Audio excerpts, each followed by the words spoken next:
Everyone, you're in the powerful CMS room. The presentation we're about to receive is from Campbell Angus, Small is Beautiful.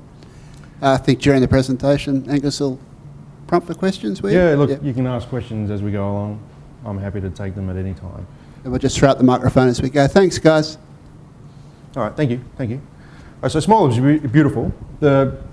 The reason for that title is that we deal primarily with small customers. So we've got people who have very small sites, ranging from a few pages or even one page, up to larger organisations, and increasingly we're getting universities and other things coming along. But when we started this business, it was more oriented towards small businesses. We figured every business needed a website. Either they've got one and they're happy with it, they don't have one, or they've got one and it's crap. So even in all three scenarios, we can help them, because if they've got one and they're happy, later down the track, they're probably going to want a new one. But anyway, to start off with, I've called this slide, I'm dangerous and happy. And I'll explain to you why I'm dangerous. Not like Michael Jackson, in a different sense. But everyone knows someone, a friend, a cousin, an aunt, someone who can build them a website. Is that fair to say? Now, pretty much everyone in this room fits this category. All of you guys can probably build a website in 5 minutes. But anyway, I was one of those guys. And my father, he wanted a website. And I tried a few different things. I tried Zencart and I tried a handful of other options. Couldn't really find anything that looked good and was also easy to maintain. And so after a bit of searching, I stumbled across Drupal. And so that was when I was 8 years old. Actually, sorry, when I was 38. Wrong speech. I was 38. This was about 3 years ago. And it took me about 2 weeks to build the site for him, because it was not, well, for me it wasn't intuitive, but I'm not a developer, I'm not a programmer, I'm not a lot of things. Which is why I've got this point here. I'm not a graphic designer, I'm not really, I'm okay with the web, but it's not my core competency. Actually, my core competency is if anything, is marketing and sales. But even so, I stumbled my way through it, and using the forums on Drupal.org, I was able to build a site. I was, in fact, able to build a server, and I was later able to implement Agar and a whole lot of other things, and build a business as a one-man show, to start with anyway. I hacked themes, I did all sorts of things.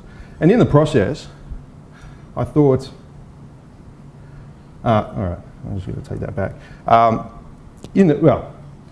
Why I'm dangerous and I'm happy is that I don't know what I don't know, which means I'm blissfully ignorant. All right? Ignorance is bliss, and so I'm very happy all the time. But if you ask my staff, and particularly my sysadmin, I'm dangerous, because I go in and I make changes and I break things. Well, I used to. I don't do that anymore. I leave it to my guys, and I've got a great team of people now who are far better at what they do than I will ever be. But as I was going through and I was building this site for my father, and I was getting involved in Drupal, and I thought, this is actually a great content management system. This is a great product, and it's got an awesome community behind it, and it's got a whole lot of things going for it. And if I can build a website for my dad, and he can go on and add products to it, and he sells files online, he sells plans for light aircraft and things like that, and so he can wake up in the morning. I spoke to him a couple of days ago, and he goes, oh, the site did well this week, I got $200 in sales. Now he's retired, and clients purchase online, they download the plans online, they don't have to do a thing. So he's got some passive income there. And I thought, well, if I can build a site for him and he's happy with it, then there must be a market out there for businesses that need someone to come along and just help them. So I made 10 phone calls. I was living in Geelong at the time, and I got the phone book out, and I thought, oh, what sort of companies would be interested in a website for selling things? I thought jewellery. Jewellery's small, you can ship it out easily. I opened the phone book, and I made 10 phone calls. And out of those 10 phone calls, I just introduced myself and I said, hey, I'm Campbell, we create websites, does your business need a website? And one of those people said yes. As a matter of fact, you've called me at exactly the right time, when can you come and see me? And I thought, well, that's pretty good. Out of 10 calls, I get one positive, so maybe I'm onto something here. Anyway, so that's when the company Fast Design started. And by the way, I've got about 5 slides. I don't have a lot of slides here, but some of them go into a bit of detail, and I move pretty quickly over a whole lot of different subjects. So if you've got any questions along the way, just raise your hand. just a quick blurb about who we are.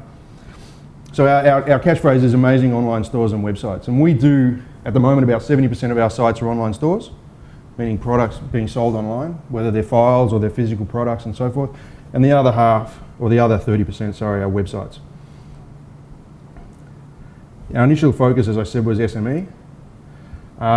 What we aim to do is provide end-to-end solutions. So now I've got a team of people, I've got designers on staff, I've got developers on staff, we do a bit of SEO for our clients and we can outsource more SEO, we do hosting, we do support, we basically do everything. So as a client, they come to us and say, Campbell, I'm looking for a site, I don't know a lot, can you help me with the design of it, can you build it for me, can you do all this? We do it all, so end to end. And we do it all in-house, but we also outsource some of it now.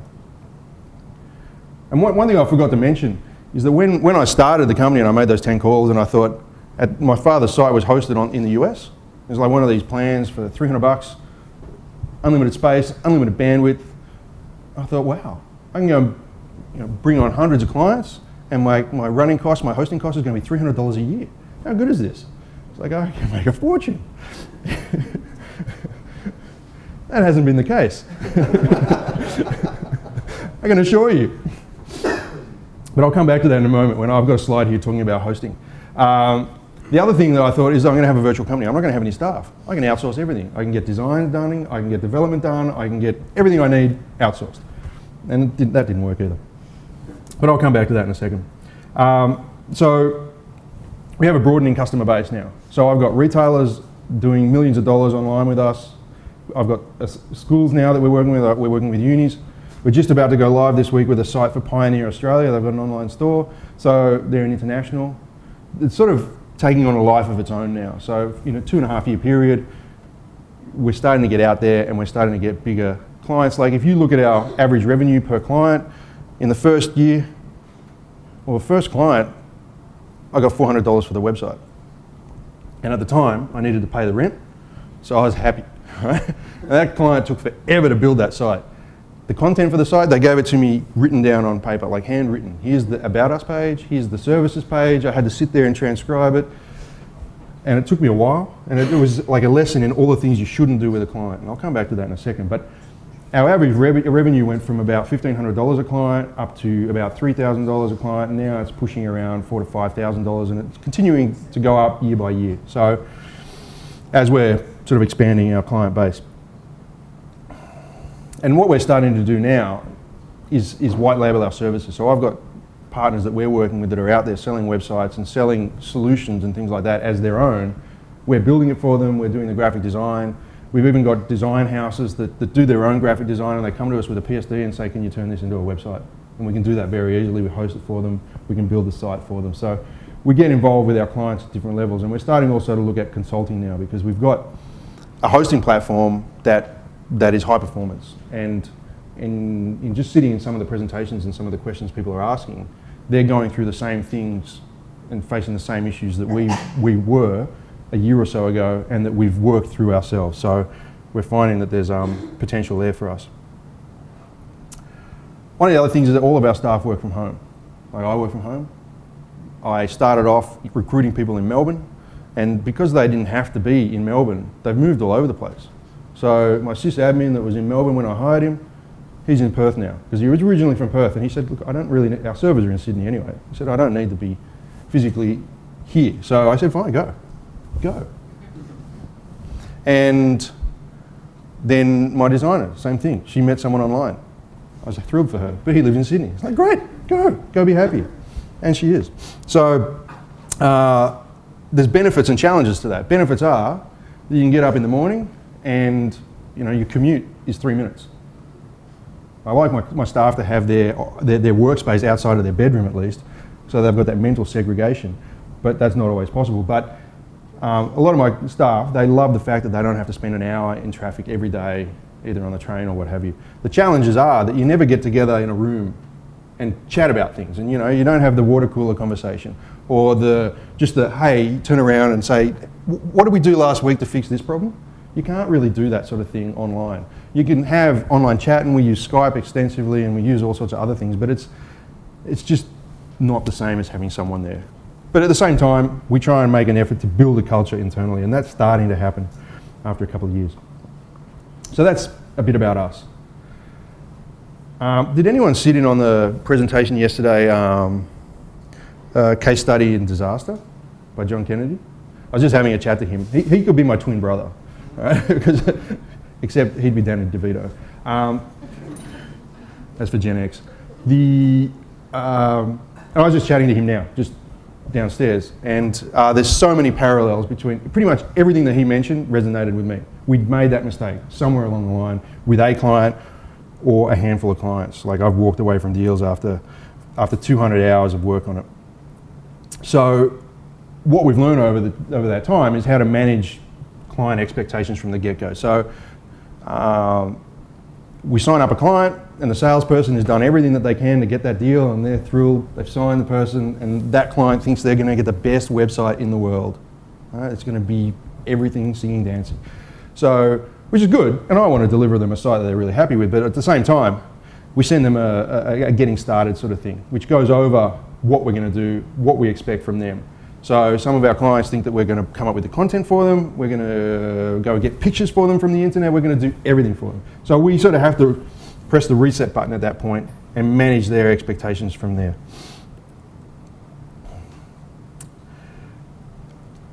Starting out, I used to do pretty much anything that anyone asked me. You know, you're getting a site towards go live and they're saying, oh, can you just do this and can you just do that and I'll be really happy.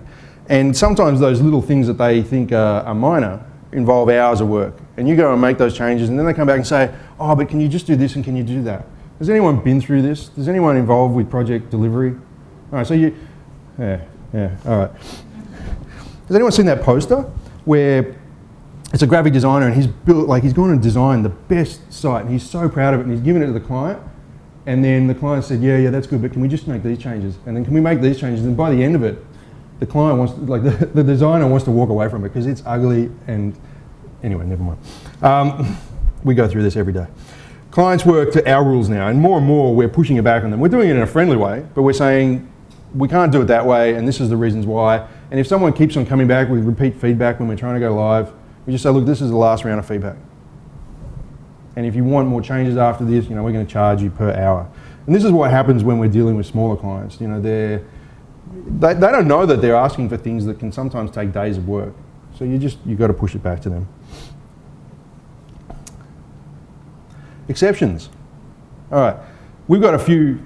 I'll show you a slide in a minute from Agar. It shows you how many sites we're managing. So we're managing about 450 sites. So we've got about 450 clients. And so we've got them of all different sizes and scales. And so people used to come to us and say, hey, we want a site that does this, this, and this, and we also wanted to do this, all right? And this happens to be something that we don't do. So what would I do? I would jump on Drupal, go look at the contrib modules and say, hey, there's a module that does that.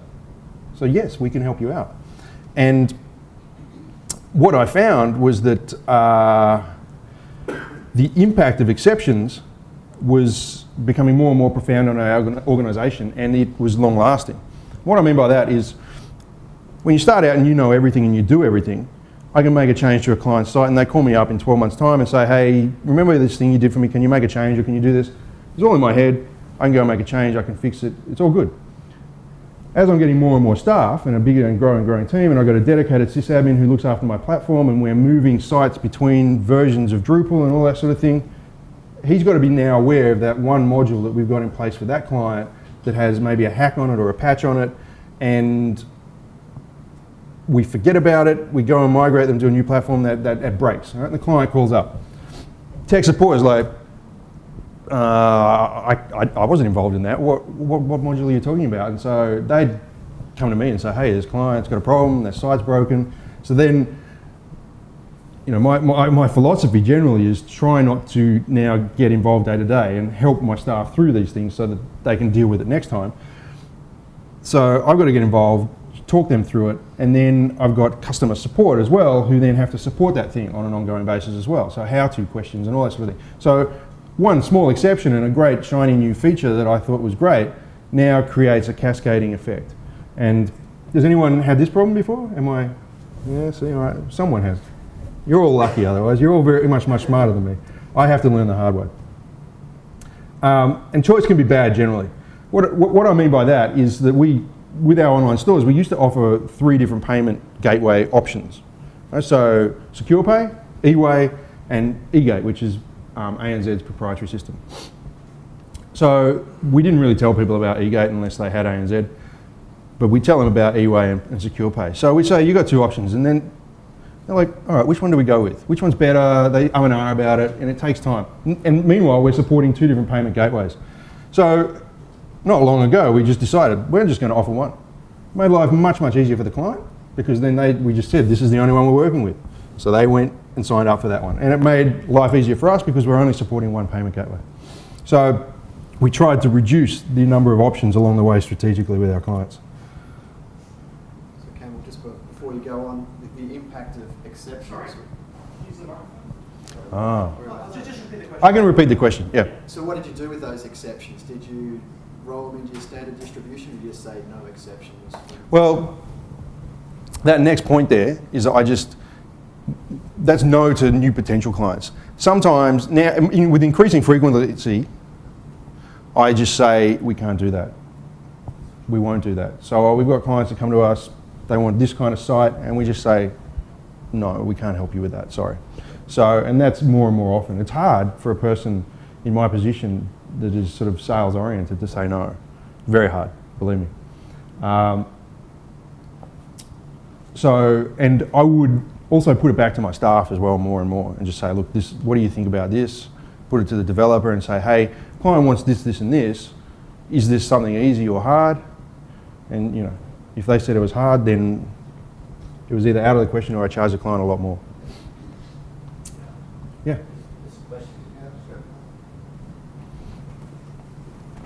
Oh, sorry, I didn't repeat the question back. But my answer implied the question. I'm just building on that a little bit further. So, as a service provider for web services, then do you have to be really au fait with what Drupal modules can and can't do? So you're spending a lot of time on looking at all the features all the time, and how do you recoup those sort of costs for your clients? In truth now, we don't spend a whole lot of time looking at new modules and what's coming and going and so forth. We've got a platform now, and we've got about 70 contrib modules in the platform that all of our sites sit on. And so they cover pretty much all use cases. And occasionally we do have sites that need a different module, and we'll support that locally at the site level for that site. And it doesn't create too many problems moving forward, but we kind of learnt what we should and shouldn't do. You know, so there's a whole sort of discussion around reviewing modules, and John Kennedy's talk yesterday, he was saying one of the things they learnt is when you're looking at a contrib module, is it supported on an ongoing basis? Is there active use for it? You know, who are the developers behind it? Are they active in the community as well? A whole lot of different things that we've learnt the hard way, that we look at a module and go, no, it's going to be more trouble than it's worth. So, but in truth, we don't spend a whole lot of time on it anymore. Yeah, I think, you know, one of the things from this morning's talk with Trace is that there's a lot of stuff going on at enterprise level. It's sort of certainly best practice and why you need these modules, what's being supported, and we certainly find out that we're in a similar case to yourself, is that down in the trenches dealing with SMEs and even the medium band, is that there's an expectation for those people to go, well, look, you know, you guys are the experts, solve my problem. Yeah. And, you know, and we try and tap into the enterprise level developers, and they're going, we don't want to work on your jobs, you know, you guys are little guys, and we want the glory, we want the kudos. Yeah, and you're right. That's state government and, you know, national libraries. And my developers, I'm sure, would love to work on that sort of stuff, but I've got them shackled. They're not going anywhere working on these sort of things. But we've got some interesting stuff that's happening, but it is all oriented towards a small enterprise. And the next slide is that occasionally we will get asked for things that are what I would call an exception, but they are something that is going to add value to our product offering. So we will bring that in and add it as a feature, because our other clients, our future clients and current clients will benefit from it. But Driz's talk was good in that, you know, clearly they recognise the sweet spot is going up and down. You know, we're down, and I was sort of relieved to hear that they saw that that's somewhere they want to go. Because otherwise I thought if he's just going to end up where we've decided, we're going to enterprise. And it's like, oh, I've just built my entire business around Drupal, and they're moving away from me. It's like my family. They did the same thing. Why does this always happen to me? But anyway, I digress. Anyway, so we've learned that there's an expensive cost to exceptions. The other point that isn't on this slide that I wanted to add and forgot to was that we've started to outsource a lot as well. Now, when I started this company and I had this euphoric vision that I could pay $300 a month as my fixed running cost for hosting, and I could outsource everything and I could scale unlimited and use outsourcing to solve all of my development and design and all that sort of thing. I tried it, and I failed at it miserably. And it wasn't necessarily the fault of the people I outsourced it to. It's just me being naive generally about Drupal, but also me being naive about outsourcing and having unrealistic expectations as well. Now, we outsource a lot of what we do now. We outsource graphic design offshore.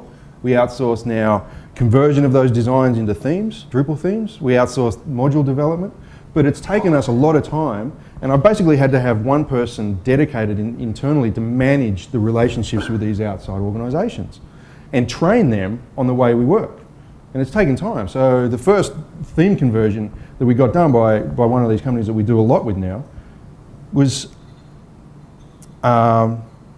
pretty average, put it that way. Right? So there was just problems that we came across, and it was because A, they developed it on their platform, and then we tried to install it on our platform, and it took us 2 to 3 hours to configure the theme. So any savings we had in outsourcing it were kind of lost at that point because we had to spend a whole lot of time.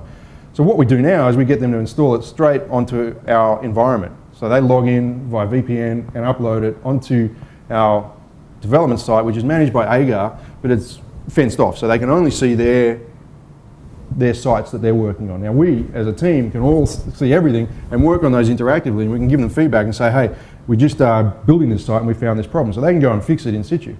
That saved us a huge amount of time, and every week we're providing feedback to them saying, can in future you do these sorts of things, or don't do these sorts of things with your theme development. But it means that I had to have a couple of things in place before we could do that. I had to have resources that could manage that. I had to have a team of people who knew what they were doing so that they could constantly interact and manage with the outsourcing partners. So it's working really well now for us, but it took me a while to get to that point, and you've got to find the right partners. We've tried a lot of different companies and failed. We spent a lot of money and wasted it, and then ended up bringing projects back in-house and finishing them ourselves because the outsourcers really didn't know what they were doing. Or, even worse, like really simple example, we found a company in the US that specialises in converting PSDs to Drupal. Right? We go off, get a conversion, get the theme back, put it on our servers, find some problems, ask them to fix the problems. 7 days later, we get a new release. We still find there's problems. We put it back to them. 7 days later, we get an update. So the conversion of the theme took 3 weeks, and even then, it was still shit, pardon my language, and we did it in-house. So sort of those lessons, in the meantime, the client is waiting and saying, oh, don't worry, we'll have it for you in a week and all that sort of thing. You just got to work through and find the right partners, but it's been worthwhile. So that's some lessons in client management. How am I going for time? 15. Oh, good. Cool. All right. So I want to just talk to you a little bit about our hosting setup, because originally it was $300. Then I found out, or just realised that it's part of a shared VPS. The performance of it was pretty ordinary.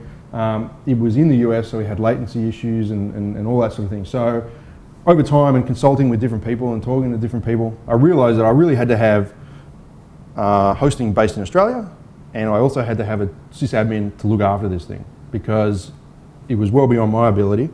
And not only that, because we got such a high percentage of online sales clients with online stores, and some of those are turning over millions of dollars, there's an implicit and an explicit responsibility on me to have uptime. If the client's site goes down and all their revenue is generated by an online store, their business dies. Right? So I had to make sure that we had business continuity. And so my sysadmin is very happy, because he sort of started with me and I said, this is what I want to do, and I want you to build it from scratch. And he was thrilled, because he worked in environments before where he inherited other people's mess. and had to maintain it and continue to fix that, and hated it. So this was sort of, I don't think he believed me at first. You know, he's like, really? I can do all that? I can make my own decisions? I can choose which technology? Yep, do it all. Oh, okay. So he's quite happy. He's built a brilliant architecture, and I'll come back to that in a second. But so he's happy, which is great. A good hosting partner. Now we tried a hosting partner who got DOSed all the time. Does anyone know what DOSing is? Denial of service. So they hosted other sites that people would attack, and it would take down our sites as well. So regularly, sometimes consecutive days, all of our sites would go offline for 5 minutes, sometimes 15 minutes. It was a bad time in our life. So we shifted to a new hosting partner in Sydney. So it's in a tier 1 data center. And I looked around at some of the top sites in Australia, looked at who was hosting their infrastructure, went to them, got pricing, got quotes, all that sort of thing. Ended up settling on some guys that we've been with for quite some time now, and we've had zero downtime. So our sites are up 100% of the time, which I'm happy to say. But again, it took a while to find the right people for that. At the moment, we're using about 450 gigabytes of data per month, and that's growing. So that's all of our sites. Sorry, by data, do you mean bandwidth? Oh, sorry. Yeah, actually that's bandwidth. Yeah, that's outgoing traffic. Right? There's a little bit in, but that's primarily outgoing, and it is growing. So we implemented a CDN, and someone else I think is giving a talk on CDN today, and really implementing it. Who is it? You are. All right. So we use one called Edgecast. Have you heard of those guys? Yeah, that's what we're talking about. Oh, you'll be using. Oh, yeah, see? I'm not alone. But we looked around and we had some criteria, and they had a pop in Australia, and they were reasonably well priced, I thought. And 20% of our sites, or not even 20% of our sites, about 20 sites use 80% of our bandwidth. I'll give you a really simple example. We've got a site that not a retailer, but just it's a brochureware site, but it's for a tattoo studio, and they've got 2 locations in Melbourne. They do a whole lot of Google advertising. The guy's pretty smart because tattoo studios don't market themselves well. Marketing is uncool from a tattoo studio perspective. It's like, I don't know any marketing. This guy, he's covered in tats. He's a freaking massive guy. I was scared to show him the site the first time because he has a reputation. He's a biker, right? I was like, here's the site.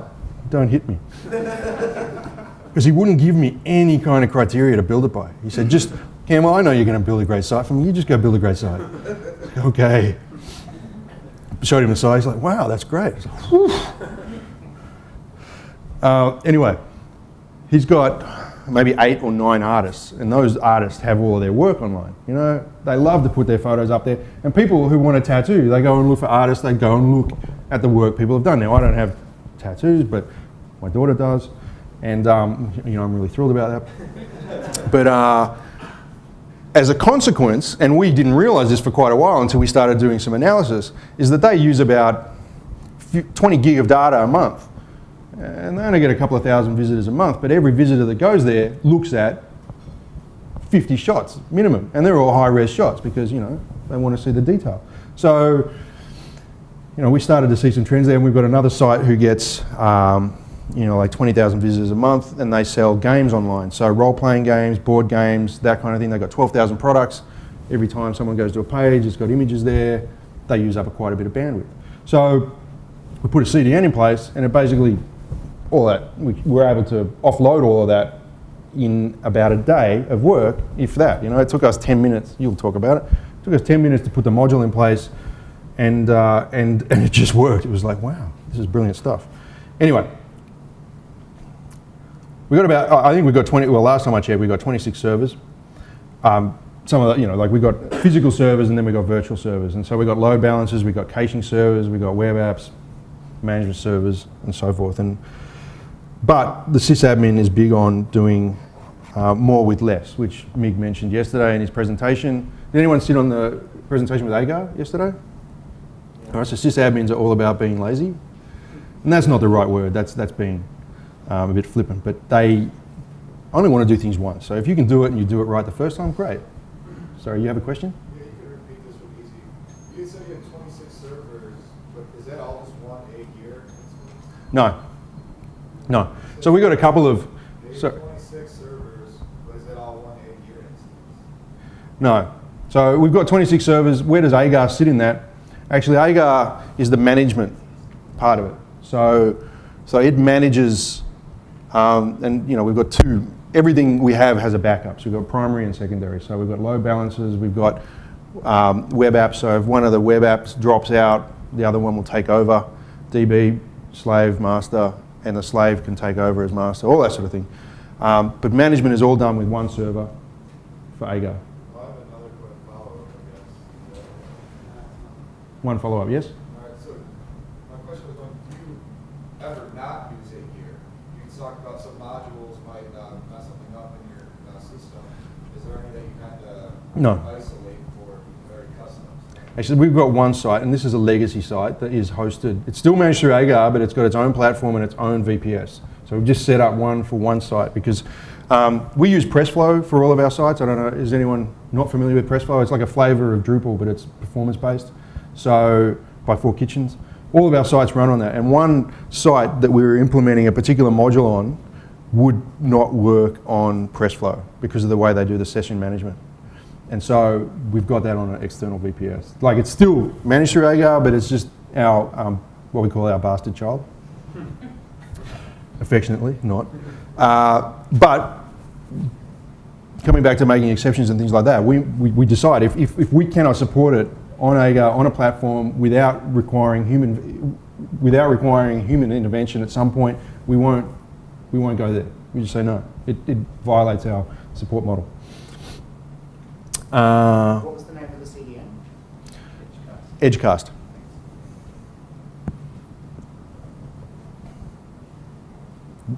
What was the name of the CDN? It was Edgecast.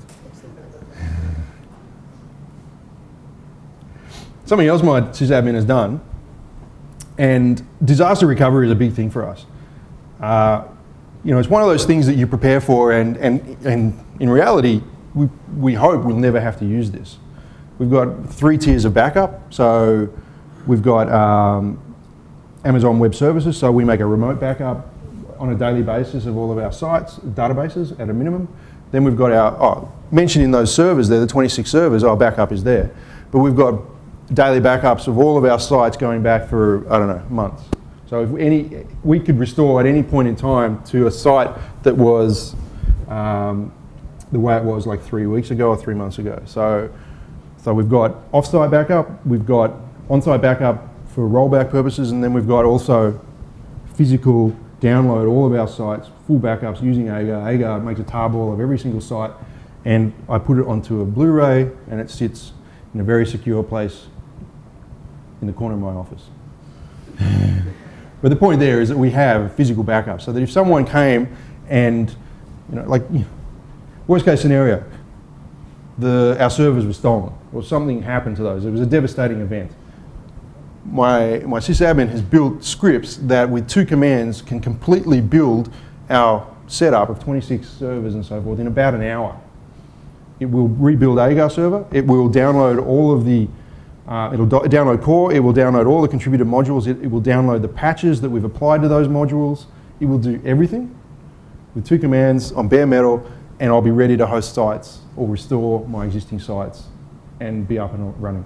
So it's been a couple of weeks to do that, and he's using GitHub and a whole lot of other things to do it, but it's worked out really well. How much do you charge for hosting? Yeah, it's not enough.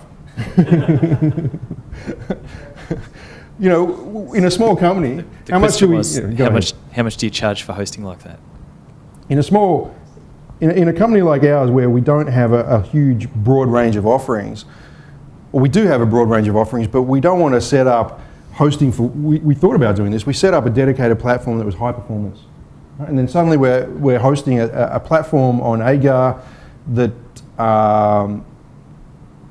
has a couple of sites running on it, and we're creating extra overhead for ourselves, but not really giving ourselves a lot of benefit as a result. We're charging the clients more, but we're creating more work for ourselves in the process. So we merged all of the performance tweaks, and the next slide shows it talks about a site that was shown on tonight, and we were preparing for 150,000 visits in an hour. and I got to talk really fast. So I'm going to move on to that. But the short answer is, some of our sites we charge $30 a month. They're on that setup, and then some of our clients we're charging thousands of dollars a month because they need that. Our other clients don't need that, but for us as a to maintain it, it's just easier to all have them on in the one basket. I touched on this already. We use Agar, and our outsourced partners can log onto that and upload sites and interact with them there. We do contribute. I haven't really talked about Drupal much, but our business is built on Drupal. We don't do anything but Drupal. And we do, my sysadmin contributes patches and things like that based on his experience with like a hack to UCSSL. I don't know if anyone uses this module, but it basically, we have one digital certificate for all of our clients. So when you are on website abc.com.au and you go through to the checkout page, it transfers to a digital certificate that is managed by us with an A record on well, not an A record, but an alias on it with the client's name in there. And it means that we only have to maintain one digital certificate for all of our clients. Now, UberCard is not designed to do that. In fact, Drupal is really not designed to do this either. So we basically took an existing module, UCSSL, and hacked that to make it friendly to our needs. And it means that we don't have to have a digital certificate for every single client. And that's a nightmare in terms of support, but it's also a problem with IP addresses. IP addresses are running out. It's hard to get IP addresses now. So every digital certificate had to have a dedicated IP address, and we've got around that. Can you all see that? Not really clear. If any of you are familiar with Agar or sat in on MiG5's presentation yesterday, this is our platform view. So it shows different platforms that that we use for dev and for our external developers to log onto and so forth. And then we've got our live platform, which is this one here. It's got 385 sites. So we've got about approaching 500 sites that we're managing through Agar there. And that's working out really well for us. And we've got, I took this screenshot yesterday, but on Saturday at a certain time, we go through and back up every single site using Agar. And then we download those and back those up to a backup service. So every site has like a contained version of, including files and a database that works really well for us.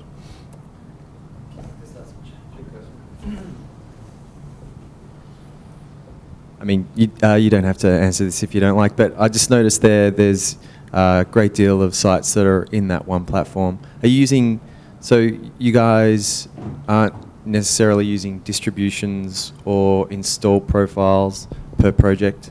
No. You've just got kind of that base system, and so your outsourced partners are... These here, we've got two template files. Yeah. We've got a store template and a website template, and we basically clone those.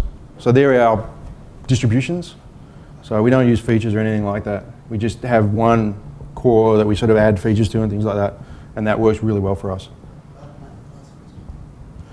Okay. Is it one huge multi-site? Yes. Yeah, it is. Yeah. All right, look. Got to wrap up. I'm sorry, I talked too slow. This was really the interesting part. We got a client who sells mobile phones, covers that basically take the radiation that's produced by an iPhone and channel it away from your head. It actually works, and he's got independent studies that he paid $20,000 for that show that it works. But it was going to appear on Today Tonight. And we had a bit of lead up time, and then basically 2 days notice before it aired. And this guy's the father of the guys who own Scoop on Catch of the Day. And so they said, look, you're going to get 150,000 visitors minimum in an hour. And so we're like, frick, we've got to do 150,000 visitors. Now, we sat down and did some numbers, and we were also talking at the time, we did some numbers, and theoretically we can support 2 million visitors per page views in an hour. That's theoretical, in ideal circumstances. So we went away and did a whole lot of work. And so the challenge was to make sure it didn't impact our existing clients. Sorry, it's small. We were going to cache as much as possible. Session management, how are we going to deal with that? SSL pages represent a problem because it's when people hit the home page and that kind of thing, they can hit it as anonymous. So we don't have to do any session management. We can put it all out to Varnish, and it just works. Once they add something to the cart, a session is created, a cookie is created, and every single one of those people who's adding something to the cart has to be managed and tracked. And that makes the site maintenance or inefficient, so you can't use caching at that point.